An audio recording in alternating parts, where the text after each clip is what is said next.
Alright mga katracker, meron kami dito ang ginagawang brand new unit. So silipin po natin para makita natin itong unit.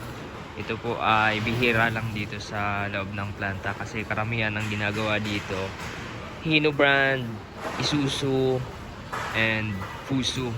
So ito, ayan, meron tayong Hyundai. Ang model po nito ay Hyundai HD45 GT. 4-wheeler po siya na 14 feet ang haba. Kakaiba po ito. Brand new unit po ito. Tapos 6 stud pa siya pero 4-wheeler. Ayan. Silipin po natin, ikutan natin. So ang kanyang itsura para siyang kahawig ng Isuzu N series. Yung ano niya, yung cab niya kasi pa-cube. Yung yun nga lang, iba yung itsura ng kanyang headlight. Sa headlight naman, plastic po ito. Ayan o, plastic. Saka halogen lamp lang or X4. Ayan, napakasimple lang. Tapos signal light. Ayan. Wala po siyang fog lamp. Ayan. Yung bumper niya plastic. Emblem logo, 2 wipers. Ang maganda dito, marami siyang side mirror. Ayan, matibay. Hindi tinipid. Tigdalawa kabilaan, no? Ayan. Maganda. And then dito naman sa pinto, ayan, signal light sa pinto niya. And then yung model niya, ito yung handlebar. Dito tayo sa loob. Yung panel ng pinto, interior, ito yung bukasan, and then may handlebar dito, power window na rin, and then may lagayan ng kung ano. Dito tayo sa loob. Ito yung kanyang steering wheel. Ayan. Steering wheel, dashboard, instrument panel. Ayan po, simple lang. Ayan, combination switch. Yung susi niya maganda, oh. Tingnan mo. Maganda yung susi. And then aircon, hazard light. Ayan, ano to? PTO. Ano ba to? 4x4 ba to? Hindi. Ano lang, 4x2 lang mga katracker. Upuan, driver seat chair, passenger seat chair. Dalawa yung passenger seat chair niya. Ceiling, ayan yung itsura. Meron lang doom light, rear view mirror, sun visor. Yan lang. And then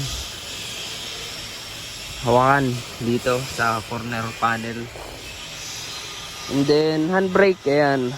Yung handbrake niya may lagayan ng pwedeng bottle water. And then 5-speed lang to. Manual transmission, 5-speed. And then ang cute nito, lagayan po siya ng upos ng sigarilyo. Ayan, ashtray. And then compartment gloves. Ito, napakasimple. Ayan. Ganito na. Ganito yung loob niya. Ayan, adjuster. Diba? Ayan. Nakamulya na siya, harap likod. 6 studs na Loctite rim. Ang sukat ng gulong nito 7.5. Ayan. Tapos 12 volt lang siya. Ito yung makina niya. CRDI na rin, nakaturbo. Ayan, CRDI po ito. 4 cylinder. Hindi ko kabisado yung makina nito. Ayan. Kakaiba, di ba? Ayan. Rear wheel drive po ito.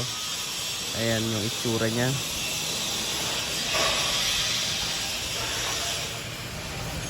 Transmission. Ayan, maliit yung transmission nito. Ayan, kasing laki lang to ng ano, 4JJ 2. Ayan. Meron na rin catalytic converter to.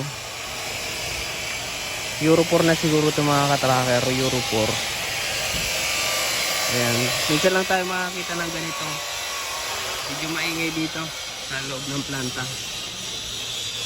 Air cleaner niya nasa baba. Ayan. Nandito.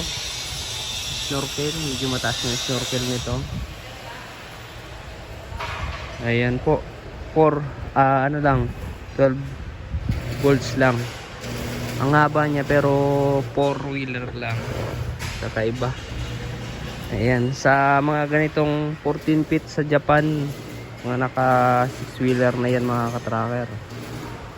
Ayan, and then meron pala siyang dalawang parang clearance light niya sa taas, top clearance light, or tinatawag na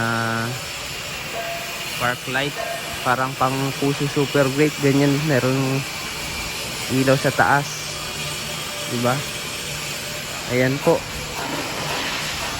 maganda tingnan siya, diba?